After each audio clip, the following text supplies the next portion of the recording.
La pâtisserie. La douce parenthèse, à Paris, était sur le point de fermer lorsque Antoine Leroy a fait irruption, le visage ravagé par le désespoir, sa fille de 3 ans serrée dans ses bras. PDG d'une multinationale, habitué à résoudre le moindre problème par un chèque, il faisait face, ce soir-là, à quelque chose que l'argent ne pouvait acheter, le cœur brisé de sa petite. La petite Sophie n'avait qu'un seul souhait pour son anniversaire, que sa maman soit là. Mais sa maman était décédée 2 ans auparavant. En voyant Clara Martin, la pâtissière qui préparait son gâteau d'anniversaire, quelque chose la frappait comme la foudre. Elle ressemblait incroyablement à sa défunte épouse. Le même sourire, les mêmes cheveux châtains, la même douceur dans le regard. En moins de 30 secondes, Antoine a pris la décision la plus folle de sa vie. Il s'est approché de cet inconnu et lui a posé une question absolument impensable. Pouvait-elle faire semblant d'être sa femme pendant 7 jours, juste pour la semaine de l'anniversaire de Sophie? Ce qu'aucun des deux ne savait, c'est que cette demande désespérée allait changer leurs vies à jamais. Car parfois, les coïncidences les plus invraisemblables cachent les destins les plus profonds. Si cette histoire a éveillé votre curiosité, n'oubliez pas de vous abonner à notre chaîne et dites-nous de quelle ville vous nous regardez, nous continuons. Je vous promets que ce sera la meilleure histoire que vous n'aurez jamais entendue. Nice, Côte d'Azur. La douce brise marine accompagnait une nouvelle soirée chaude au secret sucré, une petite pâtisserie au cœur du Vieux-Nice. Il était presque 19 heures et Clara Martin se préparait à fermer boutique. À 29 ans, elle portait déjà le poids d'une vie de dévouement à cet art qu'elle avait hérité de sa grand-mère, Mémé Josette. Les murs aux carreaux colorés témoignaient des histoires de 3 générations de femmes qui transformaient le sucre en rêve. Clara s'est essuyé les mains sur son tablier blanc tout en organisant les derniers détails. Sa vie solitaire se résumait à ce petit monde sucré. Non qu'elle se sente malheureuse, mais il lui semblait toujours manquer quelque chose. Peut-être cet ingrédient secret que Mémé Josette disait être essentiel à toute recette. L'amour. La petite cloche de la porte l'a tiré de ses pensées. Un homme grand, en costume impeccable, et le regard abattu, est entré précipitamment.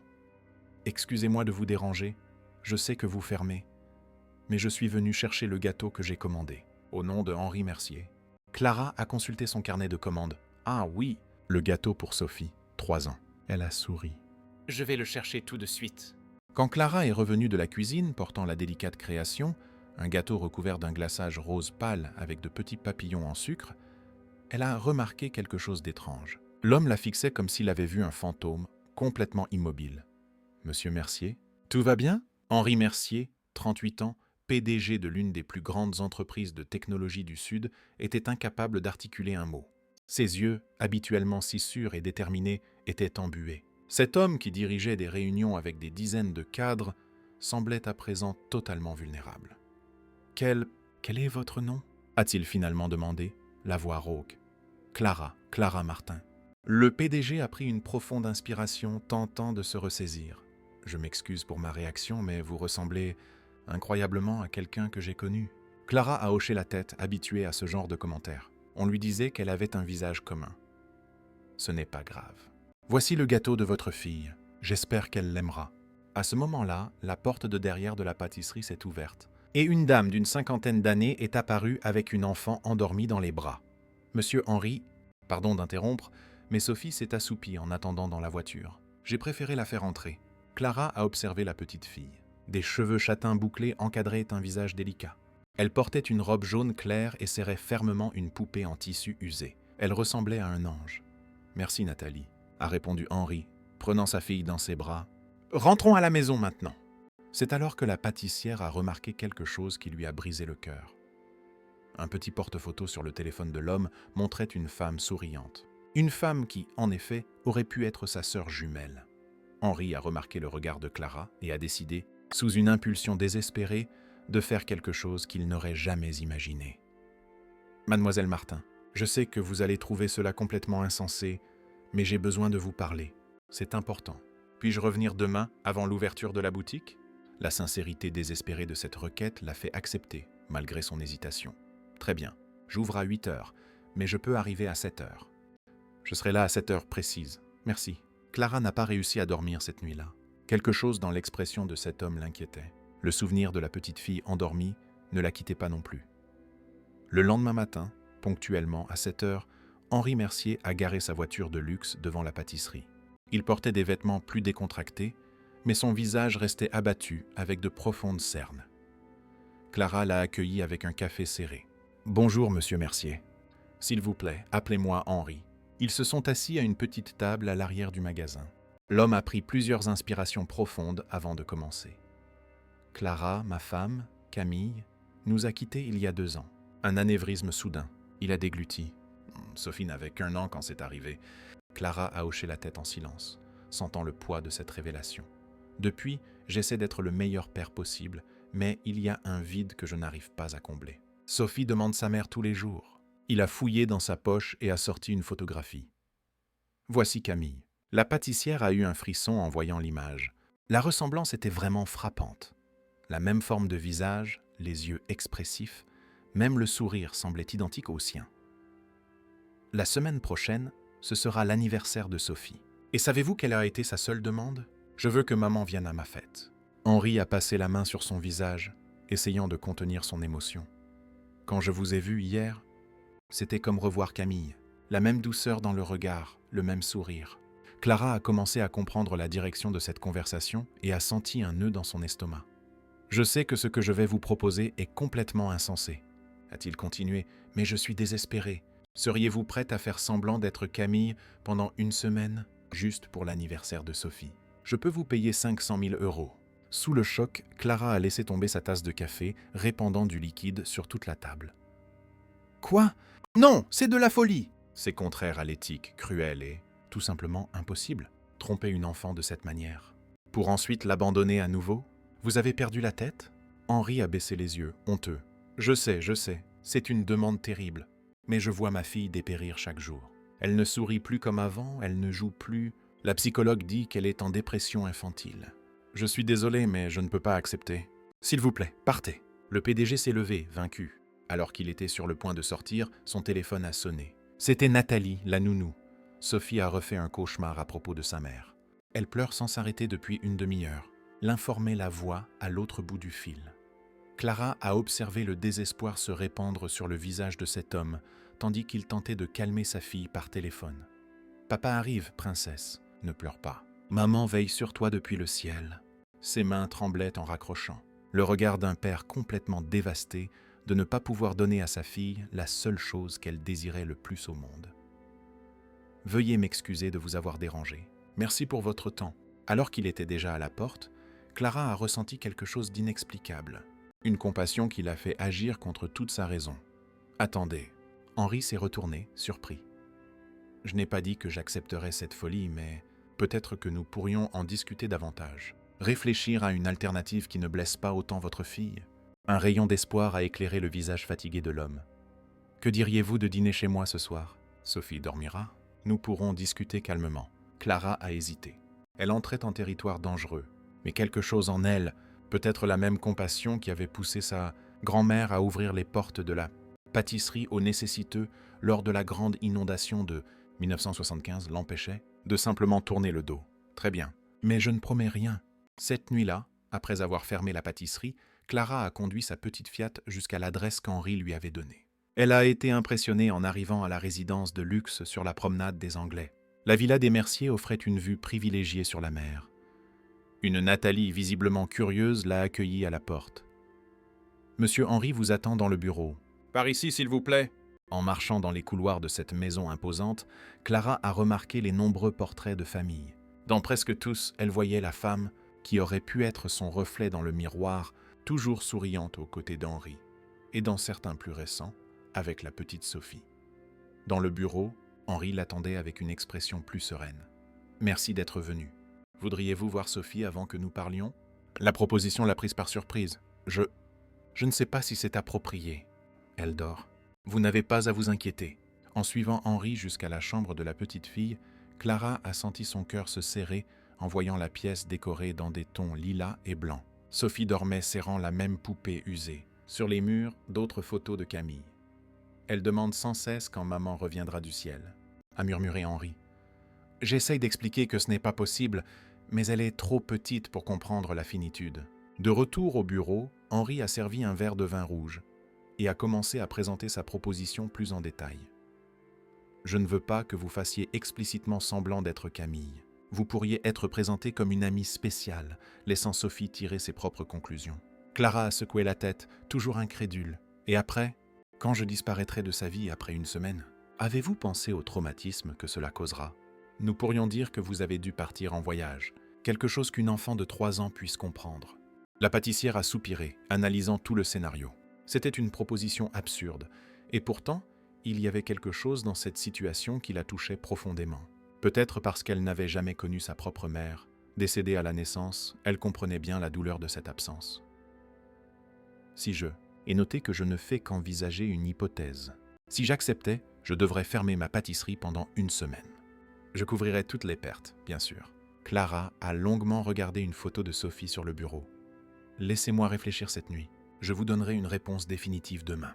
En quittant la villa, Clara est allée sur la plage et a marché pieds nus dans le sable, laissant l'eau de mer toucher ses pieds. Les vagues semblaient murmurer la même question encore et encore. « Que vas-tu faire ?» D'un côté, son esprit criait à quel point cette proposition était absurde. De l'autre, son cœur se brisait à l'idée de cet enfant pleurant la mer qu'elle ne reverrait jamais. Alors que les étoiles témoignaient de son angoisse, Clara a pris une décision qui changerait sa vie pour toujours. Le lendemain matin a apporté la même brise marine qui balançait les palmiers de la promenade des Anglais. Mais pour Clara, plus rien ne semblait pareil. En ouvrant la pâtisserie, ses mains tremblaient légèrement. Jamais elle n'aurait imaginé être confrontée à une décision aussi complexe. Sa seule employée, maman Janine, a vite remarqué que quelque chose n'allait pas. « Ma fille, tu as l'air fatiguée. Il s'est passé quelque chose ?» Clara a forcé un sourire. « Rien, Janine, je n'ai juste pas bien dormi. » Comment expliquer la proposition insensée qu'elle avait reçue? Comment justifier qu'elle envisageait réellement d'accepter? À 10 heures, la cloche de la porte a annoncé l'arrivée d'Henri. Il semblait encore plus épuisé que la veille, avec de profondes cernes qui trahissaient une nuit blanche. « Bonjour, Clara. J'espère que je ne vous dérange pas. Nous pouvons parler à l'arrière. » Dans la petite pièce derrière la cuisine, Clara a offert un café, qu'Henri a accepté avec gratitude. « J'ai beaucoup réfléchi à votre proposition, » a-t-elle commencé, joignant les mains sur la table. « C'est de la folie, une absurdité complète. » Henri a baissé les yeux, anticipant le refus. « Mais je vais accepter. » Le PDG a levé les yeux, incrédule. « Sérieusement? Vraiment? » « Sous certaines conditions, » s'est empressée d'ajouter Clara. « Premièrement, je ne me présenterai pas comme Camille. Comme vous l'avez suggéré, je serai une amie spéciale. Deuxièmement, lorsque la semaine sera terminée, je ne disparaîtrai pas complètement de la vie de Sophie. Je pourrai lui rendre visite occasionnellement, maintenir un lien, pour que ce ne soit pas un nouvel abandon. » Henri a acquiescé vigoureusement. « Bien sûr, quoi d'autre? Troisièmement, j'ai besoin de mieux connaître qui était Camille, ses goûts, ses manies, ses histoires. Non pas pour l'imiter parfaitement, mais pour éviter des contradictions qui pourraient troubler Sophie. Je peux vous montrer des vidéos, des photos, vous raconter des histoires. » Nathalie connaissait bien Camille aussi. « Et enfin !» Clara a pris une profonde inspiration. « Je n'accepte pas l'argent. » Henri a froncé les sourcils, confus. « Comment ça? Vous allez fermer votre pâtisserie, avoir tout ce travail. » « Je couvrirai les coûts de la pâtisserie fermée en payant mon employé et le loyer, mais je ne veux pas en tirer profit. Je ne me sentirai pas bien. » Le PDG a étudié le visage de la jeune femme pendant un long moment. Il était évident qu'il n'avait pas affaire à quelqu'un d'ordinaire. « Très bien, je respecte votre décision. Quand pourriez-vous commencer? » « Demain, c'est vendredi. Je peux tout organiser pour que maman Janine s'occupe de la pâtisserie jusqu'à lundi, puis nous fermerons pendant une semaine. » Ils ont convenu des derniers détails. Clara passerait la première nuit à la villa le samedi, un jour avant la rencontre avec Sophie. Cela lui donnerait le temps de se familiariser avec la maison et d'en apprendre davantage sur Camille. Cet après-midi s'est éternisé à la pâtisserie. Chaque client qui entrait semblait être le témoin d'un secret coupable que Clara portait. Était-elle en train de commettre une terrible erreur? Allait-elle nuire à une enfant innocente? En fermant la boutique, elle a appelé sa seule parente vivante, tante Denise, qui vivait à Carcassonne.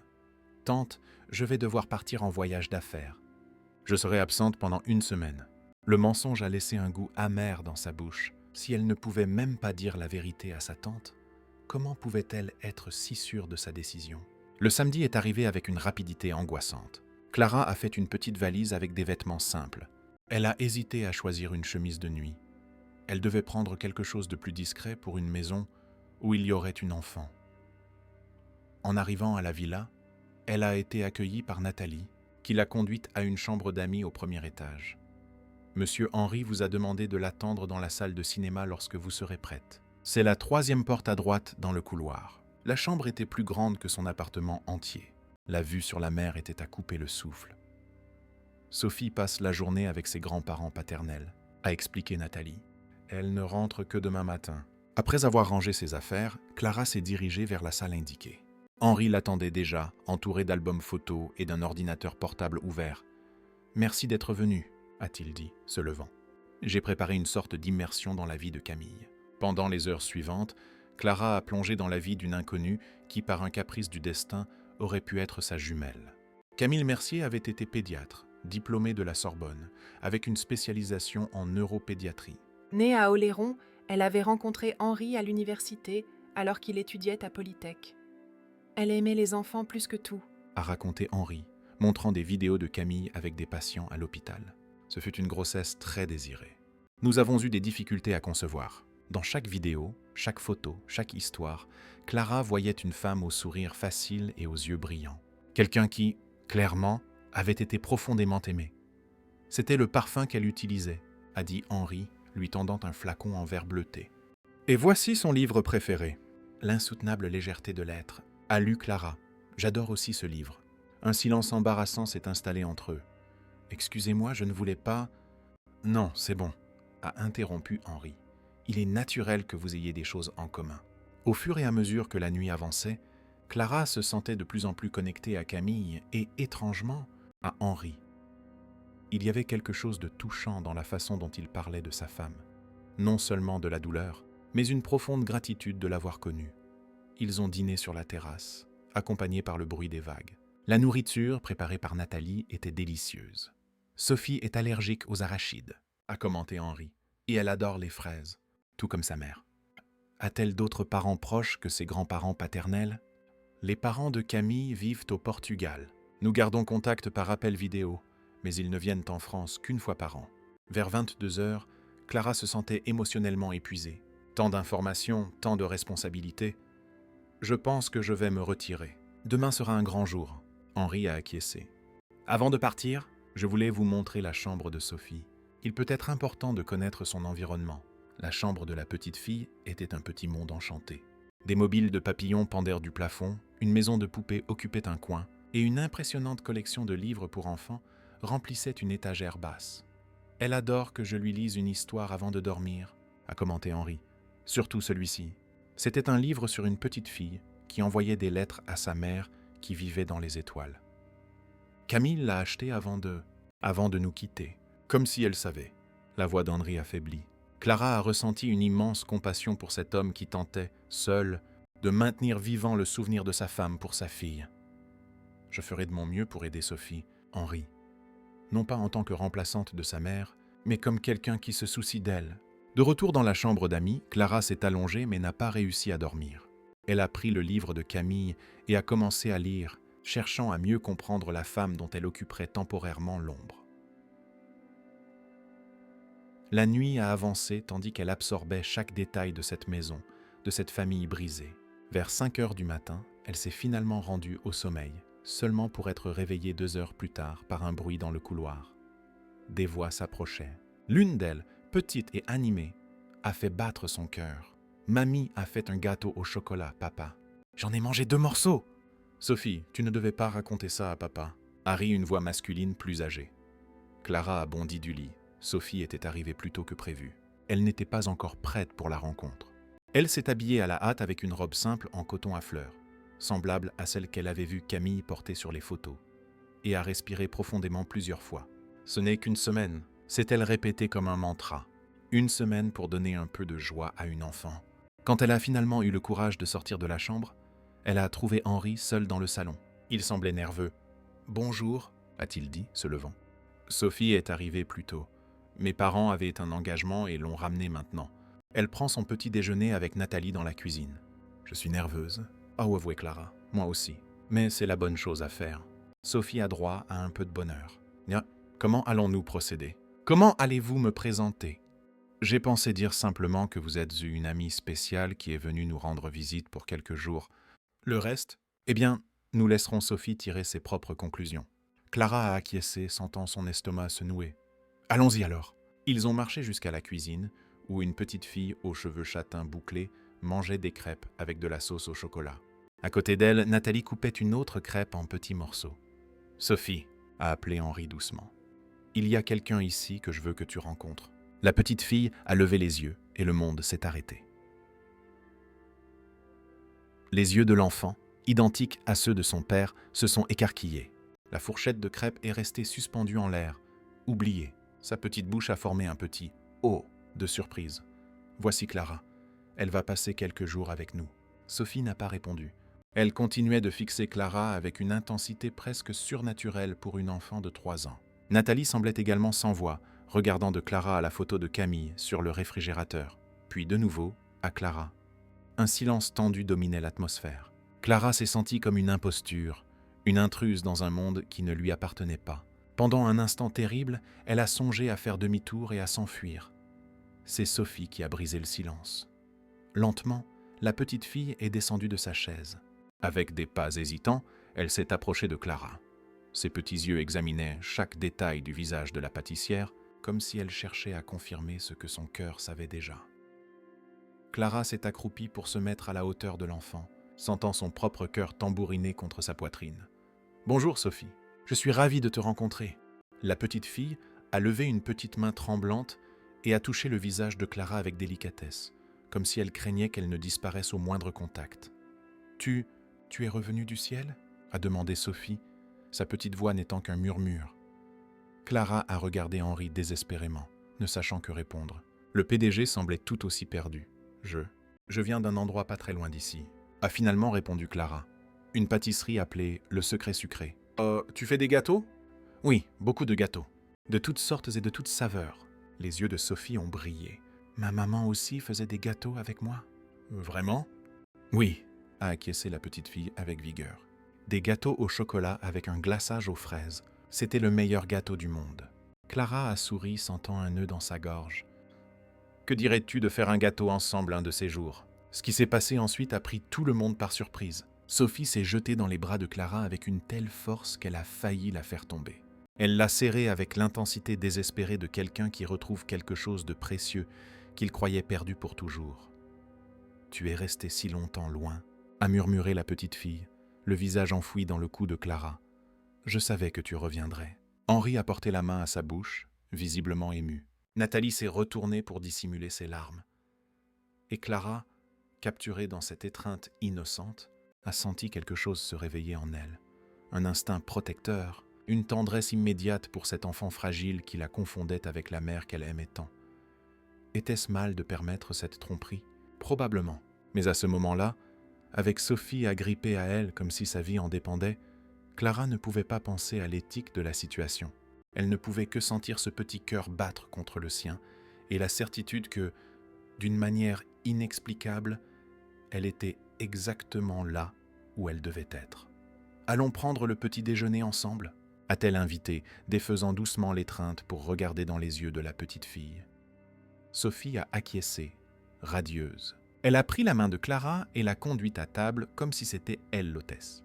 « Tu aimes les crêpes avec de la sauce au chocolat ?»« J'adore. »« C'est mon petit déjeuner préféré de tous les temps !» Le naturel avec lequel la petite fille l'a accueillie a laissé Clara stupéfaite. Elle ne s'attendait pas à une acceptation aussi immédiate, aussi complète. Alors qu'elle s'asseyait à la table de la cuisine, avec Sophie qui jacassait joyeusement à propos de ses jouets, de ses dessins préférés et de la nouvelle robe qu'elle voulait porter pour sa fête d'anniversaire, Clara a jeté un regard à Henri. Il assistait à la scène avec une expression partagée entre la joie et la culpabilité. Ce qu'il faisait, était-il juste ? Le temps le dirait. Mais pour l'instant, le son du rire de Sophie, peut-être le premier rire véritable depuis longtemps, semblait être une réponse suffisante. Le premier jour à la villa des Merciers s'est déroulé comme un rêve fiévreux pour Clara. Sophie ne l'a pas quittée d'une semelle, comme si elle craignait que la visite spéciale ne disparaisse à la moindre inattention. La petite fille lui a montré chaque jouet, chaque livre, chaque recoin secret de la villa. « Voici Monsieur Moustache », a présenté Sophie, brandissant la poupée en tissu usé. « Maman l'a fait pour moi. Il prend soin de moi quand je fais des cauchemars. » Clara a souri, tenant le jouet avec délicatesse. « Il a l'air très courageux. »« Il l'est. Il chasse tous les monstres sous le lit. » L'après-midi a été consacré à un pique-nique dans le jardin. Nathalie a préparé des sandwichs, des jus et des fruits qui ont été disposés sur une nappe à carreaux. Sophie a insisté pour que Clara s'assoie entre elle et son père. « Raconte une histoire, papa », a demandé la petite fille, mordillant une fraise. Henri a commencé à raconter une histoire sur une princesse papillon qui vivait dans le plus beau jardin du monde. C'était clairement une histoire qu'il racontait souvent, car Sophie complétait certaines phrases, anticipant son père. Et la reine papillon avait le plus beau sourire de tout le royaume, a ajouté Henri, jetant un regard significatif à Clara. La pâtissière a senti ses joues rougir sous le poids de ce regard. Il était difficile de séparer ce qui était de l'interprétation et ce qui était réel dans cette dynamique étrange qui se formait entre les trois. Le soir, à l'heure de coucher Sophie, la petite fille a demandé à Clara de lire son histoire préférée, justement le livre sur la petite fille qui envoyait des lettres à sa mère dans les étoiles. « Tu lis comme maman » a commenté Sophie, déjà somnolente, avec la même voix douce. Ces mots sont tombés comme des pierres dans le cœur de Clara. Ce qu'il faisait était-il juste, ou nourrissait-il une illusion qui n'apporterait que plus de douleur à l'avenir? Quand elle a finalement réussi à endormir Sophie, elle a trouvé Henri sur la terrasse, contemplant la mer sombre. « Elle a l'air si heureuse », a-t-il commenté, sans détourner le regard de l'horizon. « Cela faisait si longtemps que je ne l'avais pas vue ainsi. »« Comment c'est ce qui m'inquiète, Henri? Elle croit clairement que je suis Camille. »« Je n'ai jamais dit que vous l'étiez. »« Vous n'avez pas eu besoin de le faire. » La ressemblance physique lui a suffi pour tirer ses conclusions. Et nous n'avons rien fait pour défaire cette méprise. Henri s'est finalement tourné pour la regarder. « Voulez-vous abandonner? Pensez-vous que nous nous trompons ?» Clara a soupiré, passant la main dans ses cheveux. « Je ne sais pas. Je sais juste que j'ai peur de ce qui se passera quand je partirai. Nous avons encore 6 jours devant nous. Offrons ce cadeau à Sophie. Une semaine de bonheur, et après nous verrons quoi faire. » Clara a acquiescé, même si elle n'était pas totalement convaincue. Avant de se retirer, elle a jeté un dernier regard à Henri. Sous le clair de lune, avec le visage plus détendu qu'elle ne l'avait vu jusqu'alors, il paraissait des années plus jeune et étrangement attirant. Le deuxième jour a commencé avec Sophie envahissant la chambre de Clara à 6 heures du matin, sautant sur le lit avec enthousiasme. « On va faire des crêpes. On va faire des crêpes !» En préparant le petit déjeuner ensemble, avec de la farine éparpillée dans toute la cuisine et des rires résonnant sur les murs, Clara a remarqué quelque chose d'inquiétant. Elle s'amusait. Vraiment. Ce n'était pas seulement la compassion qui la motivait, mais un plaisir réel en compagnie de cet enfant. Le 3e jour a apporté de la pluie, un orage typique de la côte. Impossible de sortir, ils ont passé la journée à construire des cabanes avec des draps dans le salon, à faire des sablés et à regarder des films de princesses. Sophie a insisté pour que Clara s'assoie au milieu du canapé, entre elle et son père. À un moment donné, Henri a étendu son bras sur le dossier du canapé, ses doigts frôlant légèrement l'épaule de Clara.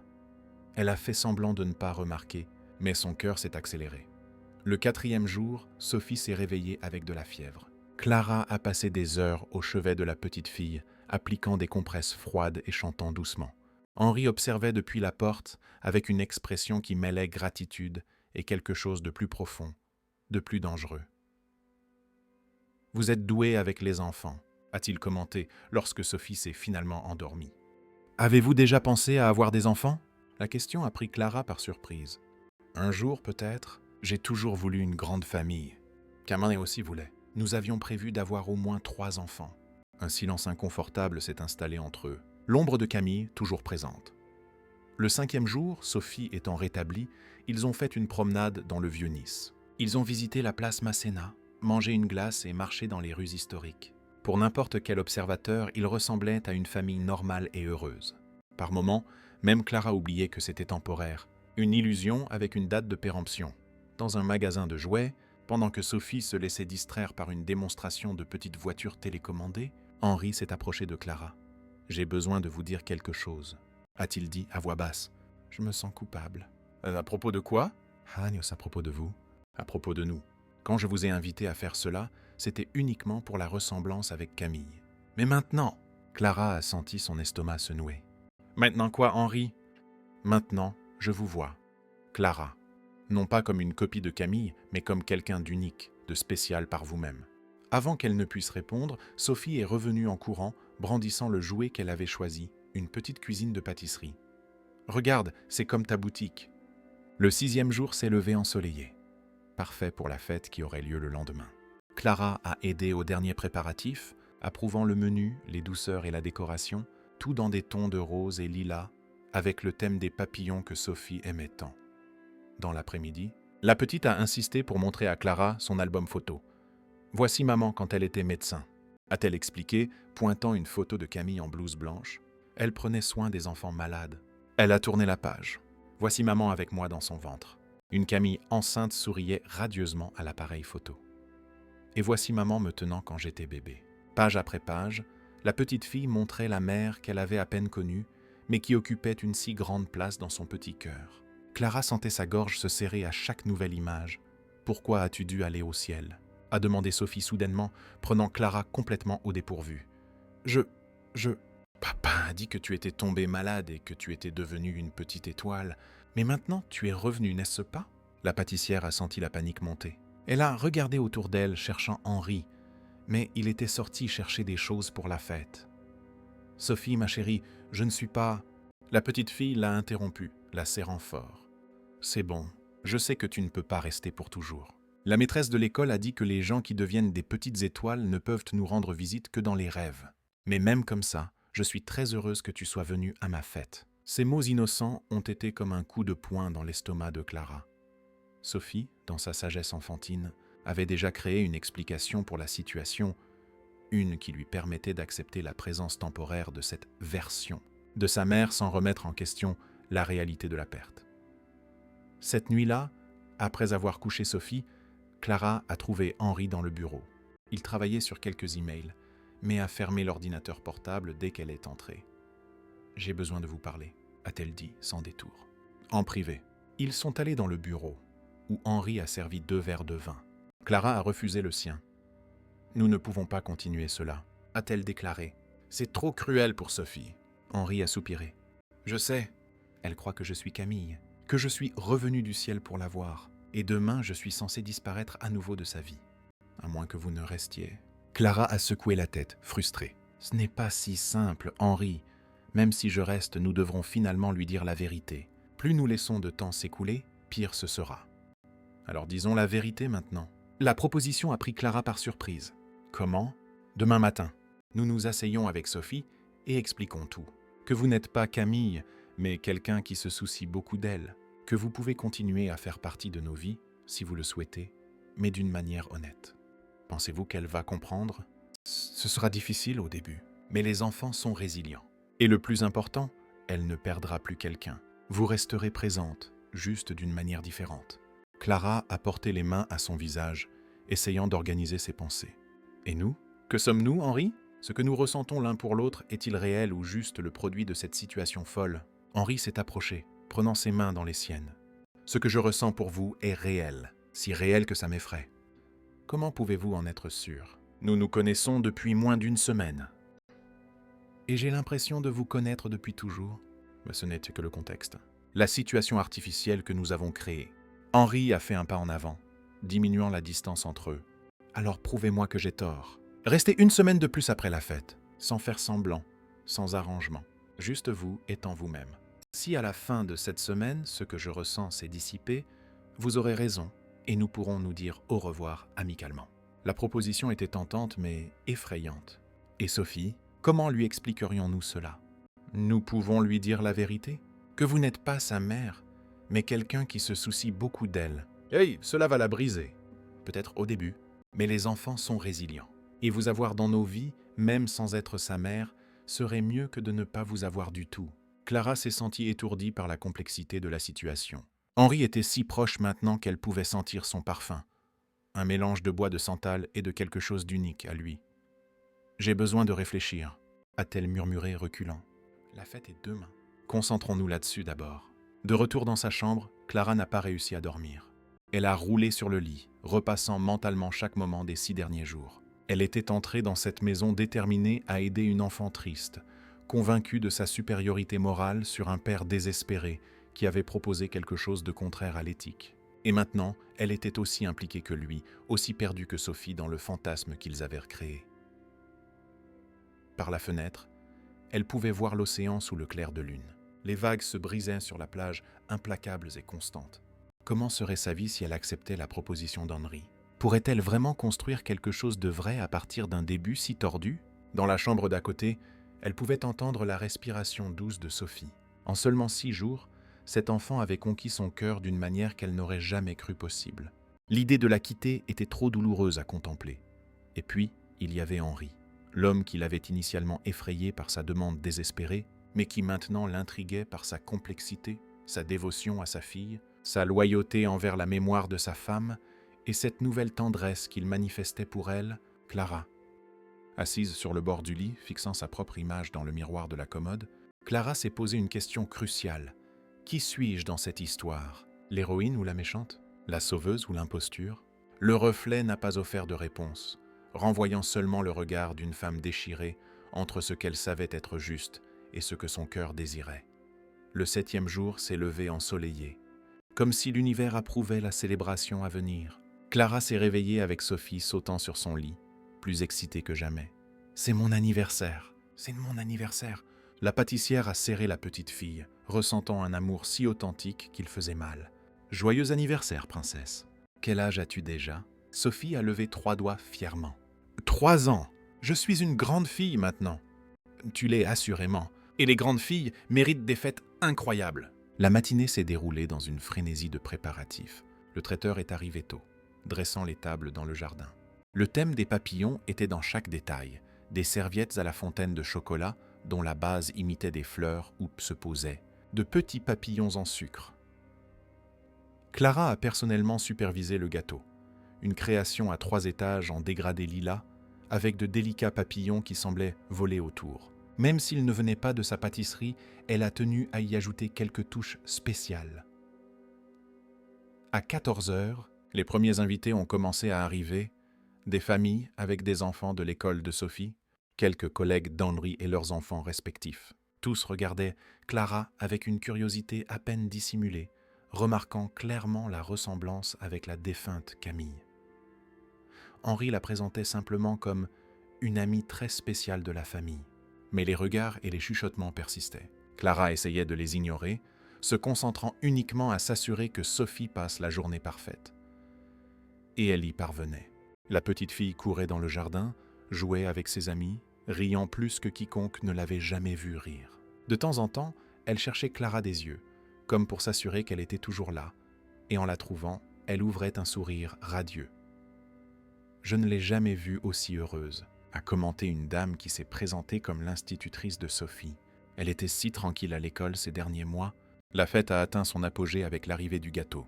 Tous les enfants se sont rassemblés autour de la table principale, chantant « Joyeux anniversaire » avec enthousiasme. Sophie, au centre de l'attention, rayonnait de bonheur. Fait un vœu avant de souffler les bougies. A instruit Henri, s'agenouillant à côté de sa fille. Sophie a fermé les yeux un instant, concentrée. Quand elle les a ouverts, elle a regardé directement Clara. « J'ai déjà fait mon vœu », a-t-elle annoncé, avant de souffler les 3 bougies de toute la force de ses petits poumons. Des applaudissements ont éclaté tout autour. Henri a embrassé la joue de sa fille. « Quel était ton vœu, princesse ?» Sophie a secoué la tête. « Je ne peux pas le dire, sinon il ne se réalisera pas. » Mais pendant que les parts de gâteau étaient distribuées, la petite fille a tiré Clara dans un coin et lui a murmuré à l'oreille. « J'ai souhaité que tu ne partes plus jamais. » Ces mots simples ont frappé Clara comme la foudre. Soudain, la réalité de la situation qu'ils avaient créée est tombée sur ses épaules de tout son poids. En moins d'1 semaine, elle quitterait la vie de cet enfant qui la regardait maintenant avec tant d'espoir et d'amour. Pour la première fois depuis que toute cette folie avait commencé, Clara a senti de vraies larmes monter dans ses yeux. Pas des larmes de compassion pour Sophie ou Henri, mais pour elle-même. Pour avoir permis à son cœur de s'impliquer autant dans une situation impossible. « Qu'est-ce qu'il y a ?» a demandé Sophie, inquiète. « Tu es triste pour mon anniversaire ?» Clara a forcé un sourire, essuyant rapidement ses larmes. « Non, ma chérie, je pleure de bonheur, de te voir si contente. » La petite fille a souri, soulagée. « Viens, on va manger du gâteau. Le morceau avec le grand papillon est pour moi !» Tandis que Sophie courait vers la table, Clara est restée en retrait, essayant de se ressaisir. C'est là qu'elle a senti une présence à ses côtés. « Tu vas bien ?» a demandé Henri avec une inquiétude sincère. « Non » a-t-elle répondu, honnêtement. « Je ne vais pas bien. Sophie vient de me confier son vœu d'anniversaire. » Henri a froncé les sourcils. « Qu'a-t-elle demandé ? » ?»« Que je ne parte plus jamais. » Le PDG a soupiré profondément. « Et cela serait-il si impossible ?» Avant que Clara ne puisse répondre, ils ont été interrompus par Sophie, qui revenait en courant avec une part de gâteau dans chaque main. « Une pour toi, papa. Et une pour toi, maman. » Le mot est resté suspendu dans l'air entre eux, comme un oiseau blessé. C'était la première fois que Sophie l'appelait ainsi directement, en public. Les invités proches qui ont entendu sont devenus visiblement mal à l'aise. Une femme plus âgée, que Clara a identifiée comme la mère d'Henri, a pâli. Le temps a semblé se figer à ce moment crucial. Que ferait Clara ? Corrigerait-elle Sophie devant tout le monde, risquant de l'humilier à son propre anniversaire ? Ou accepterait-elle le terme affectueux, perpétuant l'illusion pour quelques heures de plus ? Henri l'a regardée, tout aussi perdue. C'est là que Clara a pris une décision qui allait changer le cours de leur vie pour toujours. Clara s'est baissée pour se mettre à la hauteur des yeux de Sophie. Avec délicatesse, elle a pris l'assiette de gâteau que la petite fille lui offrait.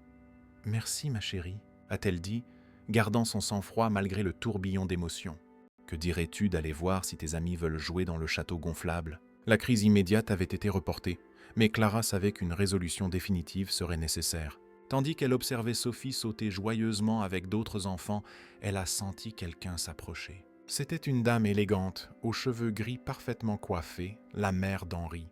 « Mon fils m'a parlé de vous », a dit la dame sans préambule. « Ah, de l'arrangement. » Clara a senti ses joues rougir. « Madame Mercier, je... » « Claire, s'il vous plaît. » La femme a levé une main, l'interrompant. « Je ne suis pas ici pour juger. Quand Henri m'a raconté, j'étais horrifiée. Mais aujourd'hui... » Elle a regardé sa petite fille, qui riait comme elle ne l'avait pas fait depuis longtemps. « Aujourd'hui, je ne sais plus quoi penser. »« Moi non plus, » a confessé Clara. Cela a commencé comme un geste de compassion, mais maintenant... « Maintenant, c'est compliqué, » a complété Claire. « J'ai remarqué comment mon fils vous regarde. Ce n'est pas le même regard qu'il portait à Camille. » « En quoi est-ce différent ?» La dame a souri doucement. Quand il regardait Camille, il y avait de l'adoration, presque de l'idolâtrie. Quand il vous regarde, il y a quelque chose de plus mature, de plus réel. Il vous voit, vous, avec tous vos doutes et vos conflits. Ces mots ont touché Clara profondément. Était-il possible qu'Henri la voie vraiment telle qu'elle était, et pas seulement comme un écho de sa défunte épouse ? Que pensez-vous que je dois faire ? Claire a soupiré. Je ne peux pas répondre à cela. Je sais seulement que ma petite fille est heureuse pour la première fois depuis longtemps. Et mon fils semble revivre. Elle a touché le bras de Clara. Mais quelle que soit la décision que vous prendrez, réfléchissez bien aux conséquences. Des cœurs sont impliqués. La fête s'est poursuivie, animée jusqu'au crépuscule. Lorsque le dernier invité est parti, Sophie était épuisée, mais radieuse. Elle a insisté pour que Clara la couche. C'était le meilleur anniversaire de tous, a murmuré la petite fille, déjà somnolente, serrant Monsieur Moustache. « Merci d'être revenu du ciel pour me voir. » Ces mots innocents ont été la goutte d'eau. Dès que Sophie s'est endormie, Clara est sortie de la chambre, décidée à avoir une conversation définitive avec Henri. Elle l'a trouvé dans le jardin, supervisant l'équipe de nettoyage. « Nous devons parler », a-t-elle dit sans détour, en privé. Ils sont allés au bureau où Henri a servi 2 verres de vin. Clara a refusé le sien. « Nous ne pouvons pas continuer cela », a-t-elle déclaré. C'est trop cruel pour Sophie. Henri a soupiré. « Je sais. Elle croit que je suis Camille, que je suis revenu du ciel pour la voir. Et demain, je suis censé disparaître à nouveau de sa vie. Et à moins que vous ne restiez... » Clara a secoué la tête, frustrée. « Ce n'est pas si simple, Henri. Même si je reste, nous devrons finalement lui dire la vérité. Plus nous laissons de temps s'écouler, pire ce sera. Alors disons la vérité maintenant. » La proposition a pris Clara par surprise. « Comment ? Demain matin ? » Nous nous asseyons avec Sophie et expliquons tout. Que vous n'êtes pas Camille, mais quelqu'un qui se soucie beaucoup d'elle. Que vous pouvez continuer à faire partie de nos vies si vous le souhaitez, mais d'une manière honnête. Pensez-vous qu'elle va comprendre ? Ce sera difficile au début, mais les enfants ont une capacité incroyable d'adaptation. Et le plus important, elle ne perdra plus quelqu'un. Vous resterez présente, juste d'une manière différente. Clara a porté les mains à son visage, essayant d'organiser ses pensées. Et nous ? Que sommes-nous, Henri ? Ce que nous ressentons l'un pour l'autre est-il réel ou juste le produit de cette situation folle ? Henri s'est approché, prenant ses mains dans les siennes. Ce que je ressens pour vous est réel, si réel que ça m'effraie. Comment pouvez-vous en être sûr? Nous nous connaissons depuis une semaine, dans des circonstances complètement artificielles. Moi, parce que ce que je ressens pour vous est complètement différent de ce que je ressentais pour Camille. Cette déclaration a surpris Clara. Comment ça? Camille était mon premier amour. Nous étions pratiquement des enfants lorsque nous nous sommes rencontrés. Nous avons grandi ensemble, nous avons obtenu nos diplômes ensemble, nous avons construit une vie. Mais d'une certaine manière, nous ne nous sommes jamais vus complètement. C'était une relation presque idyllique, sans grands défis ni conflits. Il a fait une pause, cherchant les mots justes. Avec vous, Clara, c'est différent. Nous nous sommes rencontrés dans mon pire moment. Vous m'avez vu désespéré, fragile, commettant d'énormes erreurs éthiques. Et pourtant, vous êtes là. Il n'y a pas d'idéalisation. Il n'y a pas de perfection. C'est plus adulte, plus vrai. Clara a senti des larmes monter dans ses yeux. J'ai peur de n'être qu'un substitut. Vous ne l'êtes pas. Vous ne pourriez jamais l'être. Henri a caressé son visage. Vous êtes vous, unique. Et c'est pour vous, pour la Clara que j'ai rencontrée ces jours-ci, que je ressens quelque chose. Avant que Clara ne puisse répondre, la porte du bureau s'est ouverte soudainement. C'était Sophie, en pyjama et serrant Monsieur Moustache. « J'ai fait un cauchemar », a annoncé la petite fille d'une voix somnolente. Henri et Clara se sont éloignés discrètement. « Tu veux nous raconter, princesse ?» a demandé Henri, tendant les bras à sa fille. Sophie a marché jusqu'à eux, s'asseyant sur les genoux de son père. « J'ai rêvé que maman s'en allait encore, pour toujours. » Le regard qu'Henri et Clara ont échangé était chargé de signification. Le moment de vérité était arrivé plus tôt qu'ils ne l'espéraient. « Sophie, » a commencé Henri doucement, « nous devons parler de quelque chose d'important. » La petite fille a perçu le sérieux dans la voix de son père et a écarquillé les yeux. « C'est vrai, n'est-ce pas? Tu pars demain. » Elle s'est tournée vers Clara, les larmes aux yeux. Clara a pris une profonde inspiration, cherchant le courage pour ce qu'elle était sur le point de faire. Elle s'est agenouillée devant la petite fille. « Sophie, je dois te dire quelque chose. Quelque chose qui sera peut-être difficile à comprendre maintenant, mais un jour, tu comprendras. » La petite fille l'observait avec des yeux grands et attentifs. « Je ne suis pas ta maman du ciel. » Les mots sont restés suspendus dans l'air comme des cristaux fragiles. Sophie a froncé les sourcils, confuse. « Je ne comprends pas. » Henri est intervenu doucement. « Tu te souviens quand j'ai dit que maman était allée au ciel? Qu'elle était devenue une petite étoile? » Sophie a acquiescé. « Quand les gens vont au ciel, ils ne peuvent pas revenir, ma chérie. Ni pour les anniversaires, ni pour les visites. » Mais... La petite fille a regardé Clara, confuse. Elle ressemble à maman, comme sur les photos. « Je sais, princesse. Il se trouve que Clara ressemble beaucoup à maman. Mais ce sont des personnes différentes. » Clara a pris les petites mains de la petite fille dans les siennes. « Ton père m'a rencontré dans ma pâtisserie quand il est venu chercher ton gâteau d'anniversaire. Il a vu que je ressemblais beaucoup à ta mère et m'a invité à venir te rencontrer. » Sophie a traité lentement cette information, son expression passant de la confusion à la compréhension progressive. « Alors tu n'es pas ma maman ?» La douleur dans la voix de l'enfant a brisé le cœur de Clara. « Non, ma chérie. Je suis Clara, je suis une pâtissière qui vit dans le centre-ville. J'ai une boutique où je fais des gâteaux et des douceurs. Mais cette semaine, j'ai rencontré une petite fille très spéciale qui m'a beaucoup appris sur l'amour et la joie. » Sophie a baissé la tête, serrant Monsieur Moustache plus fort. « Tu vas partir alors ?» Clara a regardé Henri, cherchant des conseils. Il a acquiescé légèrement, l'encourageant. « Cela dépend, Sophie. Je ne peux pas être ta mère, car ta mère était unique et spéciale, et personne ne peut la remplacer. Mais je peux être ton amie, si tu veux. »« Amie ?» La petite fille semblait considérer le concept. « Oui, une amie qui t'aime beaucoup et qui peut venir te rendre visite, t'emmener en promenade, faire des gâteaux ensemble. Comme tante Stéphanie ?» Sophie a fait référence à une amie de la famille qui lui rendait visite occasionnellement. Quelque chose comme ça. Mais je pourrais peut-être être une amie encore plus proche, si toi et ton père le voulez. Sophie est restée silencieuse pendant de longs moments, traitant tout. Quand elle a finalement parlé, sa voix était étonnamment calme. « Mais maman du ciel ne sera pas triste si tu es mon amie ?» La question si innocente et profonde à la fois a ému Clara. « Je suis sûre que non, ma chérie. Ta mère serait très heureuse de savoir que tu as des gens qui t'aiment et prennent soin de toi. » Sophie s'est tournée vers son père. « C'est vrai, papa ? » « Oui, princesse. Maman ne voulait que ton bonheur. Et le mien aussi. » La petite fille a semblé accepter cette explication. « Alors tu peux être mon amie Clara ? » Ce serait un honneur. » Sophie a bâillé, épuisée par les émotions de la journée. « Je peux dormir dans ton lit aujourd'hui ? Juste aujourd'hui ? Clara a regardé Henri qui a acquiescé. « Bien sûr que tu peux, ma chérie. » Quand Sophie s'est finalement endormie à nouveau, cette fois dans le lit de Clara, la pâtissière a trouvé Henri sur la terrasse. « Comment pensez-vous qu'elle gère tout cela ?» a-t-elle demandé inquiète. « Mieux que ce à quoi nous nous attendions, je crois. Mais demain sera le véritable test. » Ils sont restés en silence un moment, observant la lune se refléter dans la mer. « Et vous ?» a demandé Henri finalement. « Comment gérez-vous tout cela ?» Clara a soupiré.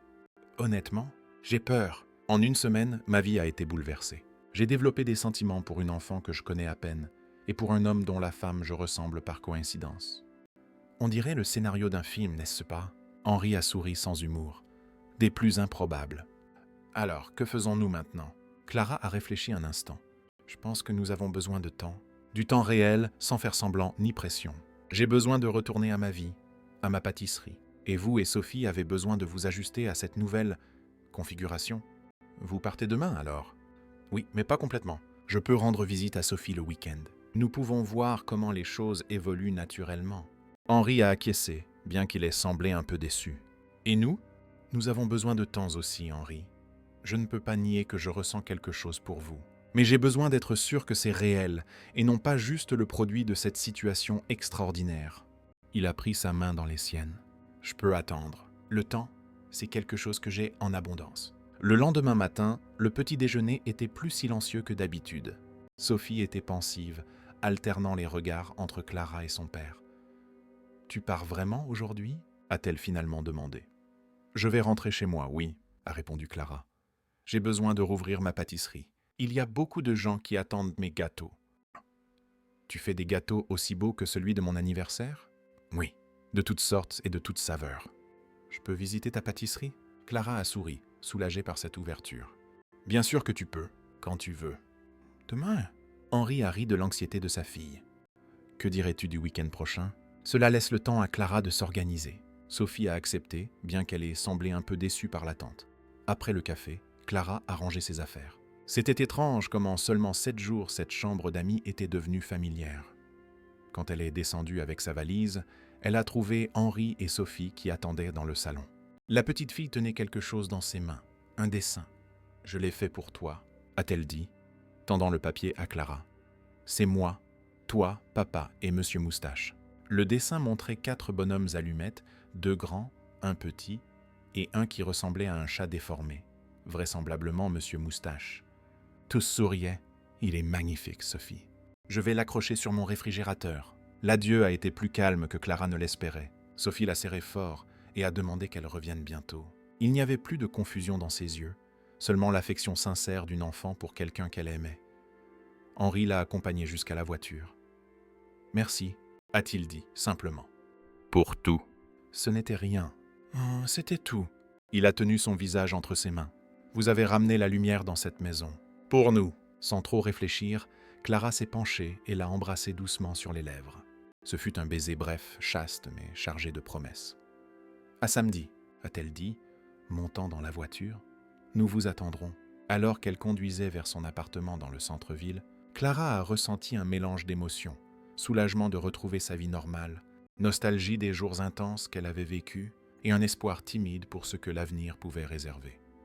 En arrivant chez elle, la première chose qu'elle a faite a été d'accrocher le dessin de Sophie sur le réfrigérateur. Ensuite, elle a appelé maman Janine. « Tu peux rouvrir la pâtisserie demain ?» a-t-elle informé. « Je serai là à 7 heures précises. »« Ma fille, ça va ? Ta voix est différente. » Clara a souri pour elle-même. « Je suis différente, Janine, mais je vais bien. » Cette nuit-là, allongée dans son propre lit, le bruit des vagues lui a manqué, l'odeur de la maison des Mercier, et, étonnamment, même les ronflements doux de Sophie, qui avait dormi avec elle la nuit précédente. Son téléphone a sonné. C'était un message d'Henri. « Sophie vient de poser une question intéressante. Si tu n'es pas sa maman, mais que tu aimes papa et que papa t'aime, alors tu peux être sa nouvelle maman un jour. » Clara a senti son cœur s'accélérer. Elle a répondu « Que lui as-tu dit ?» La réponse est venue presque immédiatement. J'ai dit que c'était quelque chose que seul le temps pouvait répondre, mais que ce serait la plus belle chose du monde si cela arrivait. Elle a souri à son téléphone, se sentant comme une adolescente. « Le temps répondra alors », a-t-elle répondu.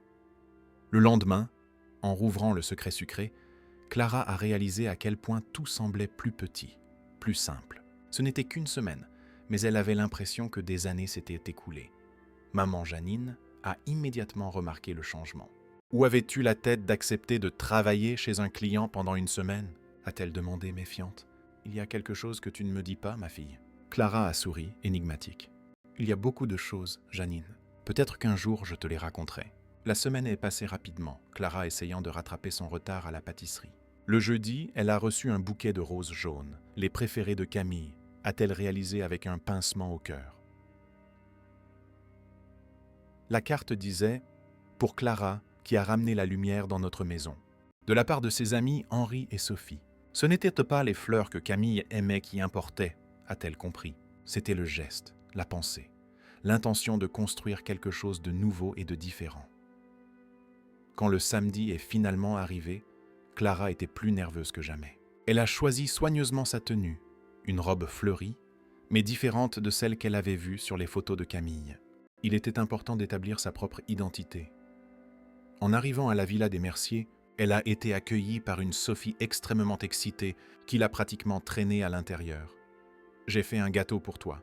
Enfin, papa a aidé, mais j'ai mélangé et mis les choses. » Là, ce gâteau ressemblait plus à un mont informe de pâte au chocolat avec un glaçage inégal. Mais pour Clara, c'était la plus belle création qu'elle ait jamais vue. « Il est parfait, Sophie. » Henri observait la scène avec un sourire. Quand Sophie a couru chercher quelque chose dans sa chambre, il s'est approché. « Elle a parlé de vous toute la semaine. Je crois que j'ai une concurrente. Imaginez, personne ne peut rivaliser avec Super Papa. » Il a ri, et le son de son rire a réchauffé quelque chose à l'intérieur de Clara. « Vous m'avez manqué, » a-t-il admis doucement. « Vous aussi. » Le moment a été interrompu par Sophie, qui revenait en courant avec un album photo. « Je veux te montrer quelque chose. » C'était un nouvel album, commencé cette semaine-là. Sur la première page, une photo de la fête d'anniversaire. Sophie au centre, avec Henri et Clara à ses côtés, tous souriants. « On va mettre d'autres photos ici », a expliqué la petite fille. De Clara Lamy, la simplicité avec laquelle Sophie avait accepté le changement dans leur relation était admirable. Pour une enfant de 6 ans, l'important était l'amour, la présence, pas les étiquettes. La journée s'est déroulée tranquillement, les trois visitant un jardin botanique, mangeant des glaces et se promenant dans le centre historique. Un observateur occasionnel les aurait vus comme une famille normale et heureuse. Et peut-être, a pensé Clara, que c'était exactement ce qu'ils étaient en train de devenir. Non pas une famille conventionnelle, construite sur des mensonges et des faux-semblants, mais une nouvelle configuration basée sur des choix conscients et l'honnêteté. Quand la nuit est tombée et que Sophie s'est endormie, Clara et Henri se sont assis sur la terrasse, observant la mer. Il a pris sa main dans les siennes. « Et maintenant ? » « Maintenant, nous allons découvrir, jour après jour, » a-t-elle répondu. Sans précipitation, sans pression. « Pensez-vous que cela puisse marcher, nous ?» Clara a regardé le ciel étoilé, pensant à tous les chemins improbables que la vie prenait parfois. « Je pense que nous avons une chance. » A-t-elle finalement répondu. « Une bonne chance. » Il a souri, soulagé. « C'est tout ce que je demande. La vie suit rarement un scénario prévisible, » a réfléchi Clara. Parfois, les débuts les plus étranges mènent aux destinations les plus belles. Et peut-être que c'était précisément le chaos, la complexité, les erreurs et les réussites du chemin qui rendèrent le voyage vraiment significatif. Regardant l'homme à ses côtés et pensant à la petite fille qui dormait à l'étage, Clara a senti, pour la première fois depuis longtemps, qu'elle était exactement là où elle devait être.